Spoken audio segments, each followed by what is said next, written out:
Swayam Prabha. Digital India. Educated India.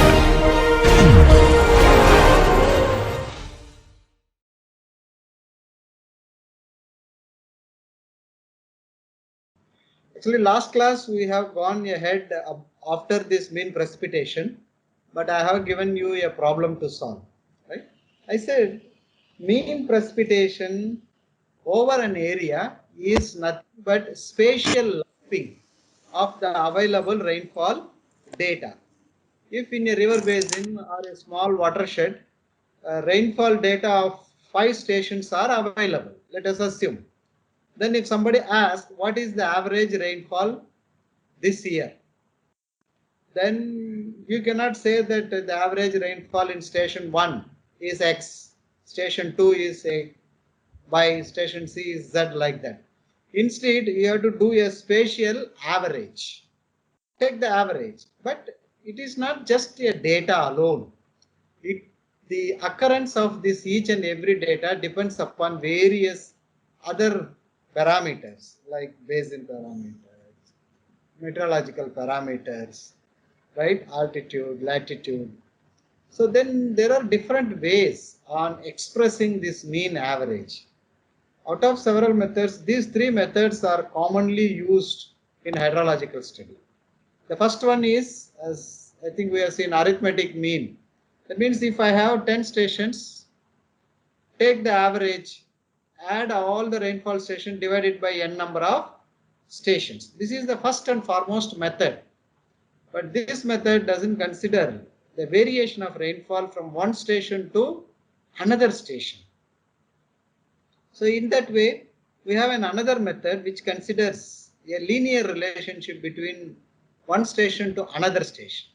It's a very simple method called as Thiessen-Polygon method, which gives weightage for a polygon which represents the rainfall in a particular station. So the construction of this Thiessen-Polygon is very simple. Right? Let us assume I have stations A, B, C, D, E, F, G, H, I. Now what I do? First connect each and every station with all possible adjoining stations. Like now let us take station A. Station A is connected to B, and then station A is again connected to this I. Station A can be connected to C, but it may not serve the purpose. So then, for example, station B, it is connected to all adjoining stations. Station C, you see, it is connected to B, I, H, D. So then D is connected to all other stations, like that. After connecting this imaginary line connecting two stations, now draw perpendiculars to each station. And please note, this method is called as semi-graphical method, because you are estimating this area of the each weightage area using a drawing, right? Either you can draw the map in graph sheet, then count the area, or you draw it to a scale. Use a planimeter to trace the area of each polygon. Now after connecting these stations, now draw perpendiculars. These perpendiculars meet and makes a polygon surrounding a particular station, right? And the area of that polygon is the representative area of rainfall of this station, right? So now I have A, B, C, D, E, F, G, H, I, almost 8 stations. Now take the area of each station and the precipitation in that station, let Pi. Multiply these two, add for each of this station and then divide it by total area. That will give you the average area using Thiessen-Polygon method.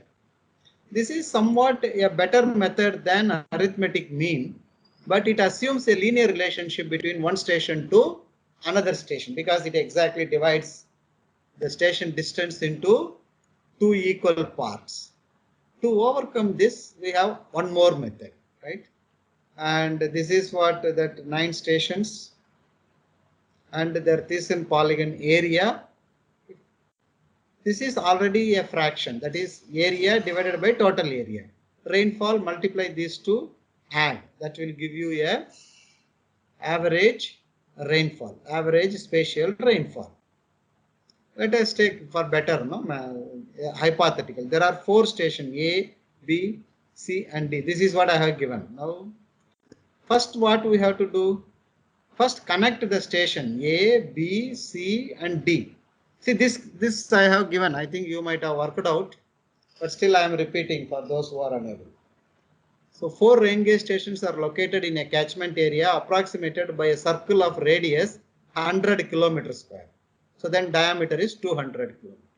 Shown in figure. Annual precipitation recorded by this station in a particular year. Right? They have given some values.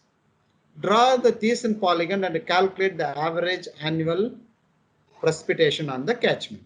So the first point, connect all possible stations. So A, B, C, D, or B can be connected to A, D and then C, whatever it is. Now after connecting these points, draw perpendiculars for each line. Suppose if I draw a perpendicular here, it will be like this, a diagonal, right? Which is no use in this case. So then area 1 to 4 is influenced by this station A, then 3 to 4B. So each 1/4 of the circle. Estimate the area of this circle, divided by 4, so it is equal area. Now multiply each area with the rainfall in that station divided by the total area. That will give you the average spatial rainfall in this basin. Okay, this is how we estimate for irregular polygons also. Then the third method, which is most important, most accurate method, because like a contour, you can draw a imaginary line connecting the points of equal rainfall. Okay, so that imaginary line is called as isoheital line. Right? Iso means equal, like your isobars. Right? So when I connect an imaginary line like a contour which represents rainfall of equal height, then measure the area bounded between two isoheights. Then that area multiplied with the average rainfall of these two lines will give you, then add for each and every line, that will give you the most accurate spatial average rainfall in a river basin. Okay, so there are 3 methods I have given. You can refer any of the standard books which I have sent in that list of reference book to be studied. Okay, Applied Hydrology by Venti Chow, or Engineering Hydrology by Subramanya, or Elementary Hydrology by VP Singh. These are all some standard books which you can refer. Okay, but in many design, see, I have measured so much of rainfall, daily rainfall for 30 years, 100 years. But is it only used to estimate a point rainfall? No, because in various designs, we need various rainfall quantities. And people have started drawing the observed rainfall data in different method, different way. And these are all some of the curves drawn to represent a rainfall over an area. Out of all these methods, the intensity duration frequency curves, called as IDF, which is widely used in design of all hydraulic structures, like your culvert design, stormwater drainage design, surplus weir design. And you can estimate 3 parameters in this. One is the intensity of the rainfall for a given duration and its frequency. Frequency means what? The return period, right? We will study what this frequency is, right? So this is a sample IDF curve which we used to derive from an observed rainfall for longer period. There are different methods, different algorithms are available to derive this. I think it is, I'm not explaining that in detail. Isopluvial means it is point of equal rainfall intensity for a given return period. Suppose if I want to draw a return period map for 2 years, then I have to estimate what is the frequency, intensity of rainfall having a rainfall depth of per hour for a return period of 2 years throughout the basin. That's the contour line.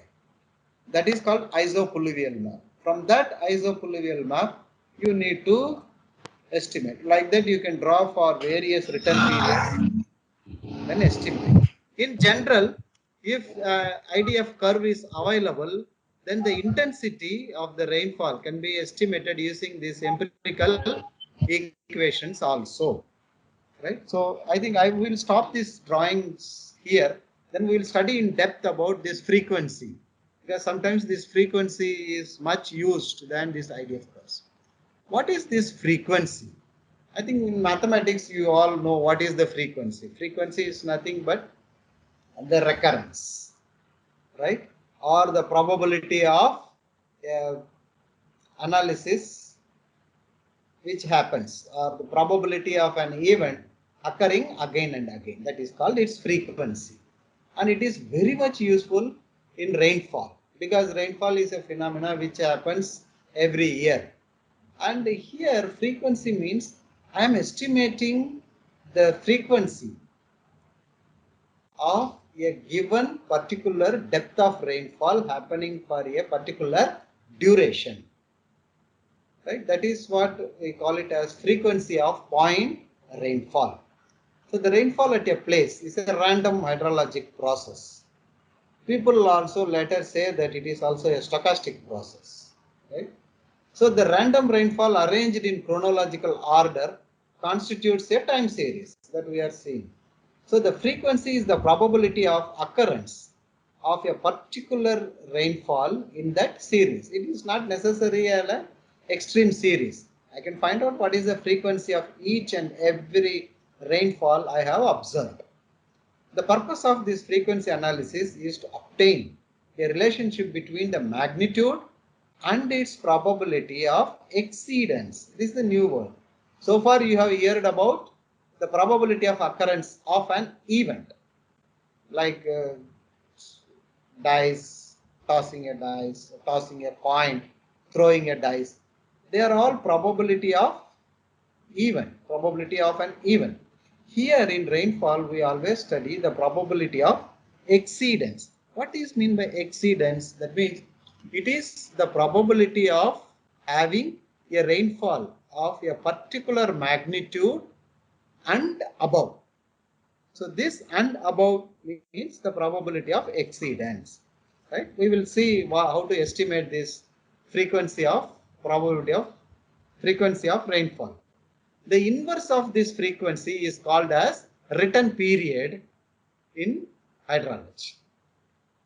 Right? So there are different methods available. If the probability of occurrence of an rainfall magnitude x, right, and greater than x, normally called as exceedance probability, then the recurrence interval, inverse of which is called as return period. Therefore, the relationship between return period and probability of exceedance is t is equal to 1 by t. Okay, this relationship represents the average, or the frequency represents the average interval between the occurrence of rainfall of a magnitude equal to or greater than x. This is why we call this as probability of exceedance. The probability of an event not occurring is 1 minus p, which is called as q. There are several distributions available to fit this or find the frequency, but in general we use this binomial distribution to find the probability of occurrence of an event. R times in n successive years. That means it is PR. N is NCR P to the power of R and Q to the power of n minus R. Okay. This is binomial distribution for any number of return periods and any times happening in a given n successive years. Right. So this is for general and this is for 2 years in 2 times an event happening in a given n number of years. And this is probability of an exceedance not occurring at all, that is 1 minus p to the power of n. The probability of an exceedance, probability of occurring at least once in successive years, that is 1 minus q to the power of n, which is 1 minus 1 to the power of n. So we will see this in 1 by 1. You can do this problem. See, the analysis of data on maximum 1-day rainfall depth at a place is 280 mm and has a return period of 50 years. That means T is 50 years. Then you can find out what is the probability of exceedance P. Determine the probability of 1-day rainfall equal to or greater than 280 mm. So there are 3 questions. One is once in 20 successive years. So here it is R is 1 and N is 20. Then 2 times in 15 successive years. Here R in the PRN, R is 2 and N is 15. At least once is 1 minus Q to the power of N. Please note down this answer and check. Okay. Please note down. You work it out after the class. Okay. So the question here is, see the first and the A and C, right? Once in 20 successive years, the probability of exceedance of a rainfall magnitude 280 mm happening in a day. Once in 20 successive years and at least once in 20 successive years are different. So now question is why it is different. You have to write down. I am writing the question at least once. Okay. So this is about probability. See, later on, plotting position, people were not convinced with our binomial distribution. At least for observed data, they started developing empirical methods, and such empirical methods are called as plotting position. See, either it is empirical method or plotting positions. The main objective of this empirical method is to find the probability of occurrence or probability of exceedance of a magnitude and above. All these methods, right, empirical methods, they will find out the probability of an event which has happened. Suppose if I want to find out the magnitude of or the probability of exceedance of a rainfall magnitude which has not happened or which may happen in next 100 years, then it may not be possible using this plotting position. Then empirical methods, then they extend this empirical method results by plotting, right? Let us see, these are all several methods, California method, Eisenhower. Out of all these methods, Weibull method is still in use and it is widely used, right? It is very simple, these methods, right? These methods are mostly used for annual rainfall. Let us say that these are all the estimated observed maximum rainfall at a station for 20 years, right? 1985 to 2006, 2021 years. First, what we have to do, right? First, arrange this data in descending order. Forget about the year of occurrence. It depends only on magnitude. So put it in descending order. The highest rainfall first, second highest, third, fourth, like that. The second one, rank them. Rank is maximum rainfall 1, 2, 3, 4, 5, right? Then estimate the probability of exceedance, which is nothing but m by n plus 1, where m is the rank, which I have given rank 1, 2, 3, 4. N is maximum number of data points. Since we are adding 1, the probability of exceedance for any event will never be 1. and also will not be 0, right? So that means the Weibull method is a method which gives the probability of exceedance between 0 to 1 and not 0 and 1. Okay.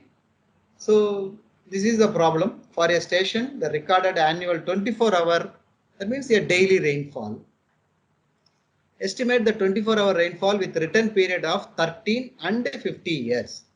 What would be the probability of rainfall of magnitude equal to or exceeding 10 centimeter occurring in 24 hours? Let us see. First we have to do this method of empirical relationship.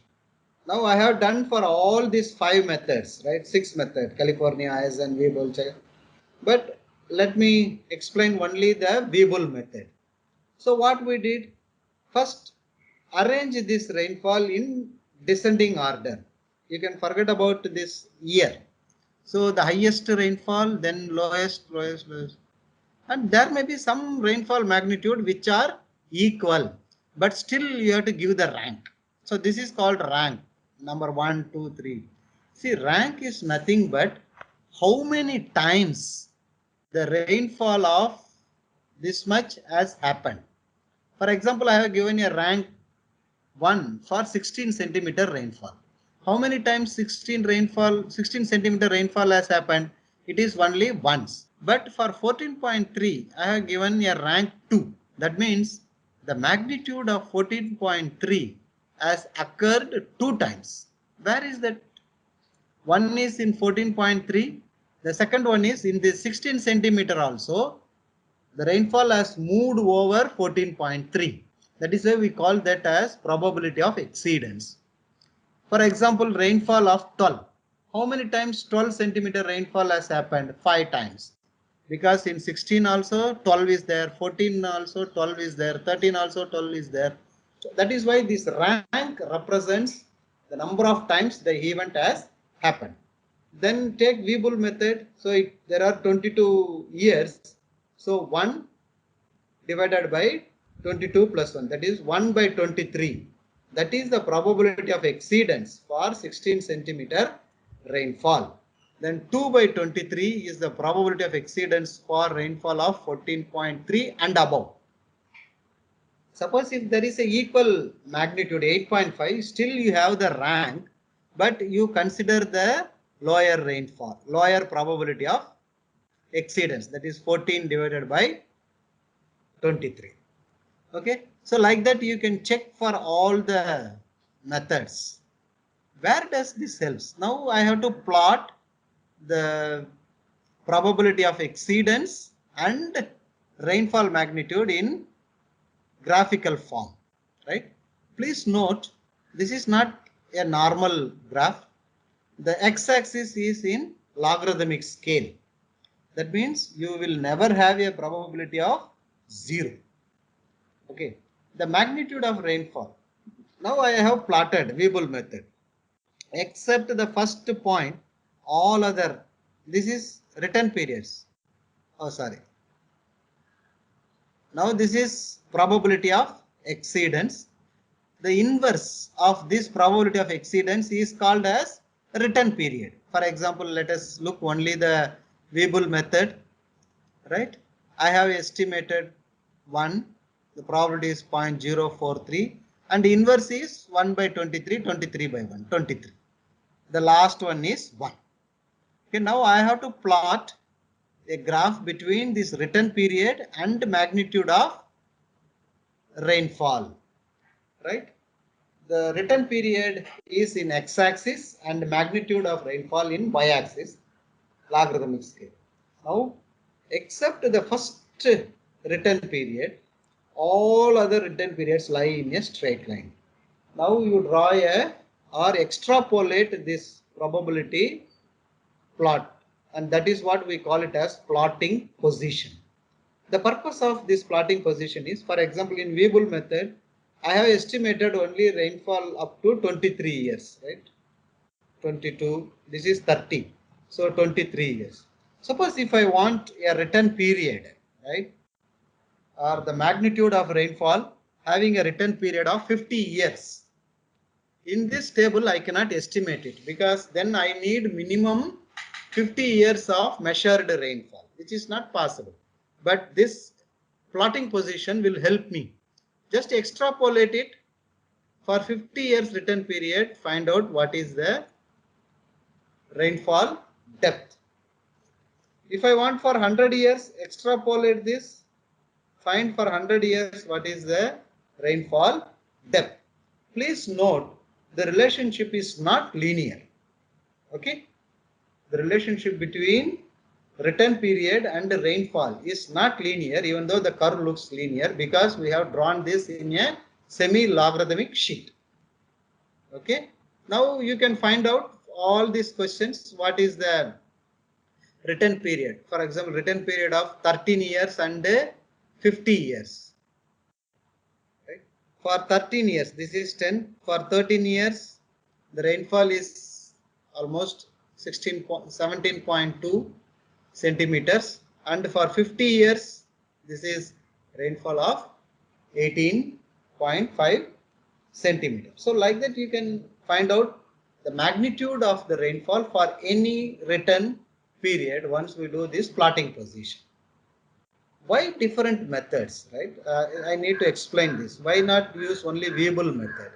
See, in all hydrologic calculation, the maximum rainfall and its written period is very important, because the size of your structure depends upon this maximum rainfall or rainfall with higher written periods, like stormwater drainage design. Always we design for 2 years or 10 years. A culvert is designed for a 25 years written period. A dam, surplus weirs, they are constructed for more than 100 years.